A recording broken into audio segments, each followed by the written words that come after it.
One of the many things we do as the National Guard Association members, officers, and warrant officers is work with our enlisted formations and our enlisted soldiers and airmen that are the backbone of our service. I would now like to welcome Command Sergeant Major Karen Craig, who also hails from the great state of Arizona, President of the Enlisted Association of the National Guard of the United States, for an NGAUS report. General officers, senior leaders, members, and guests, thank you for the opportunity to speak to you today. And since this is a virtual conference, I also want to say hello to our NGAUS members who may have tuned in. Like NGAUS and many other professional organizations, back in April, the NGAUS Executive Council had to make what was a difficult decision at the time and voted to invoke Article 12 of our bylaws and cancel the 49th annual conference, which was scheduled to be held in Little Rock, Arkansas this month. While our members were disappointed with the current state of the pandemic, it was the right decision for the safety and well-being of our members, exhibitors, and guests. I know we miss seeing each other and being together this year, but all of this will make next year's conference that much more special as we plan to celebrate our 50th anniversary conference in Albuquerque, New Mexico from August 7th through the 12th, 2021. Little Rock, Arkansas will now be the site of the 2022 NGAUS National Conference. We appreciate their flexibility as they shifted to the right. And I also want to recognize the Minnesota Enlisted Association, who with the cooperation of the Convention Center and hotels in Rochester, agreed to push their plans back by a year and will now host the NGAUS National Conference in 2023. Additionally, since our conference was canceled this year, and without any provisions in our bylaws that would allow us to hold a virtual conference, again, under Article 12, the Executive Council voted to retain myself, our Vice President, Command Sergeant Major, retired Dean Kennebeck from Iowa, and our Treasurer, Command Chief Master Sergeant Stephen Burris from Alaska, in office for another 2 years. Additionally, last weekend, the Executive Council was able to vote to fill the position of NGAUS Secretary, and I want to extend our congratulations to Sergeant First Class Mariah Cruz from Texas. One of the things that we've been working on over the last several months that we're very proud of is the initiation of the We Care for America COVID-19 Emergency Relief Fund. The We Care for America Foundation was established in 1996 as the 501c3 charitable arm of NGAUS. Through the foundation, we've been providing grants to our members needing emergency assistance for many years. As you can see, just since 2004, we've assisted over 2,500 National Guard families and provided over $1 million in assistance.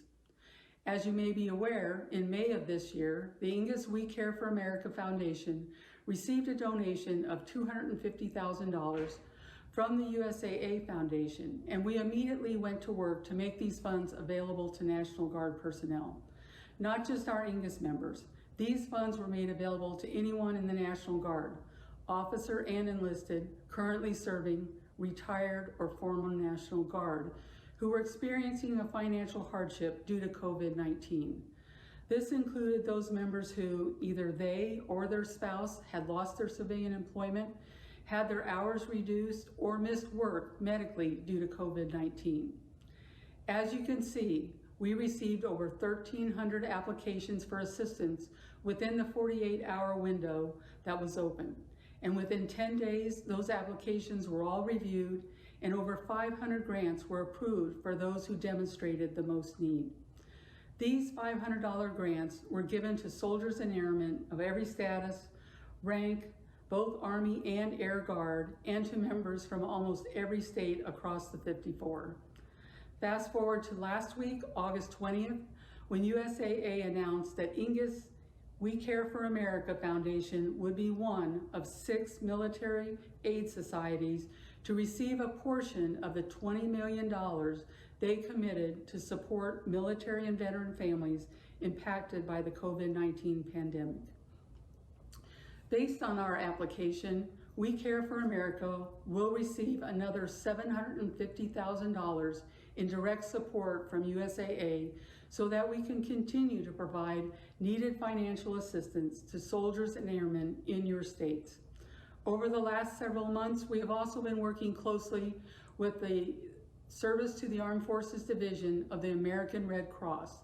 And in the near future, you will see additional funds become available that will be distributed by the Red Cross on behalf of We Care for America to National Guard members impacted by the pandemic.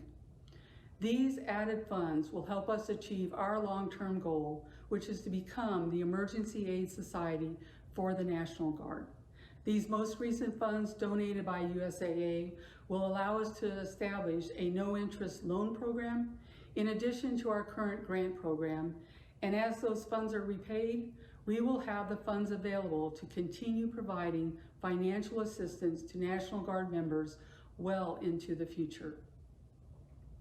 On behalf of our We Care for America Chairman of the Board, Chief Master Sergeant Retired John Harris, and our entire NGAUS team, I want to publicly thank USAA CEO Wayne Peacock for USAA's continued partnership with NGAUS and their investment in the We Care for America Foundation.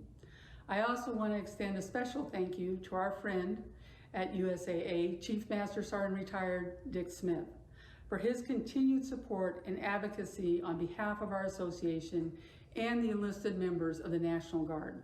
We truly value this partnership. And I don't want to forget our NGAUS team. Particularly want to thank our treasurer, Steve Burris, who has a passion for making We Care for America successful. Steve served as our liaison with USAA, devoting many hours to completing the USAA grant application and facilitating receipt of those funds.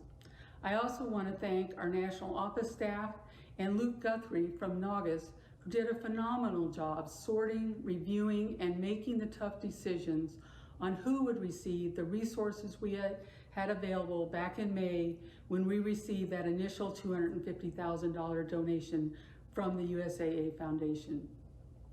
Stay tuned for additional announcements that will be made by NGAUS when these additional funds are in hand and we are ready to start taking additional applications. We know you have soldiers and airmen in your states who have been impacted by COVID-19 and need assistance, and We Care for America will act as quickly as possible to meet that need.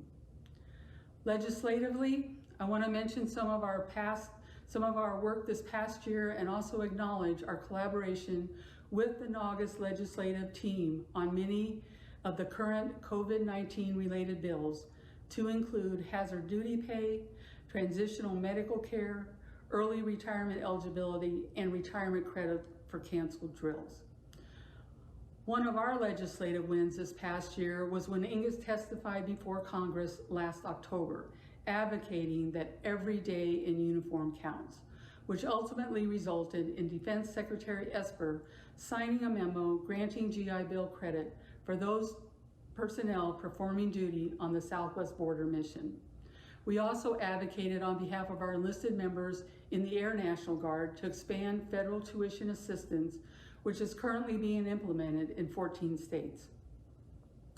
Other NGAUS legislative priorities that passed last year include early retirement credit for those serving on 12304B orders and removal of the 16-year service time limit for transfer of the GI Bill. We also continued our work to bring TRICARE Reserve Select to all National Guard members to include federal employees. Although this is now in law, we are working with Congress to find the offset needed so that the effective date will be sooner than the current projected date of 2030. Similarly, we continue our work to sync TRICARE eligibility and retiree pay for those who will be eligible to receive their reserve component retirement annuity prior to age 60 as a result of deployment credits. We are also working with Congress and the Department of Veterans Affairs to allow Guard members access to the VA for any COVID-related illness or injury, including those personnel who served on state active duty. Finally, I would just like to put in a plug for membership and encourage all of you to become an associate member of NGAUS. I would also ask that you support the state enlisted associations. Support their activities and membership drives in any way you can. Spread the word.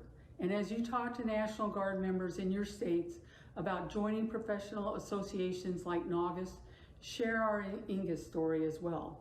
There are so many enlisted members that don't even realize that there's a professional association, NGAUS, that works solely for them. We need your help to reach out. In closing, NGAUS is proud of the dedication demonstrated by the current enlisted force, who are doing so much in our communities to support and fight the spread of COVID. It's so inspiring to see all the photos and hear the appreciation of the citizens they are interacting with each and every day. And all of this while they're still also answering the call and responding to national disasters such as the wildfires and hurricanes that are occurring across the U.S. right now, as well as continuing our nation's missions around the world. As we approach our 50th anniversary, NGAUS is proud to continue our legacy of working for America's best, the enlisted soldiers and airmen of the National Guard. Have a great rest of your day, and I hope you and your families stay safe and healthy. Thank you. Thank you, Sergeant Major Craig, for all you do for our enlisted soldiers and airmen and the work NGAUS does on behalf of our service members and their families.